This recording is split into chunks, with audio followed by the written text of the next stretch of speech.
From ABC7, this is Eyewitness News.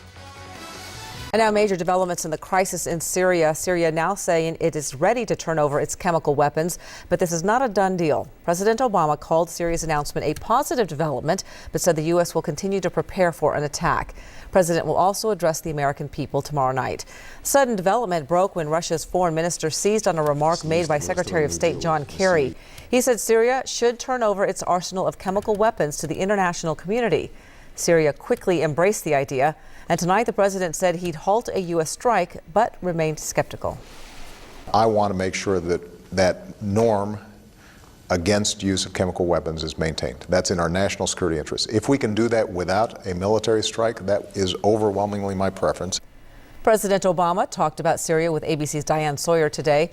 Meantime, Syrian President Bashar al-Assad remains defiant. He told CBS This Morning's Charlie Rose the U.S. should expect everything if it attacks Syria. And the president isn't the only one skeptical that President Assad will follow through on turning over Syria's chemical weapons. New at 6, Eyewitness News reporter Carlos Granda is live in the newsroom with reaction from local Syrian Americans to the latest developments. Carlos? Well, as the White House considers the possibility that Syrian chemical weapons would be placed under UN control, some Syrians here in the U.S. say they don't trust Assad to cooperate. They feel his regime is simply trying to buy some time, and they say, meanwhile, the deaths continue.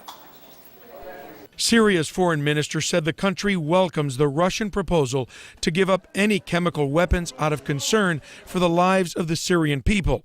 Syrians here in the U.S. don't trust that argument. Today we hear Assad is going to surrender his chemical weapon. In the beginning he said we did not use chemical weapon. Now all of a sudden, yes, he has it and he has used it. Second, how would we know that he's going to give all the chemical weapon he has? Who knows how much does he own? And who knows if he can't make more? A number of Syrian organizations held a news conference today urging Congress to authorize a strike against the regime of President Bashar al-Assad. In our exclusive Eyewitness News poll conducted by Survey USA, we asked people which of these best describes what they think the United States should do. 34% said provide support, 33% said take no action, 22% said the U.S. should carry out airstrikes, and 4% said we should send ground troops. That compares to just a week ago when 23% said we should take no action. It actually went up 10% this week, and 31% said the U.S. should carry out airstrikes. That went down this week by 9%. This regime has been killing his people for the last 2.5 years now in traditional weapons. And, just like the international community is saying, yeah, it's okay to kill your people with traditional weapons, but it's not okay to use chemical weapons.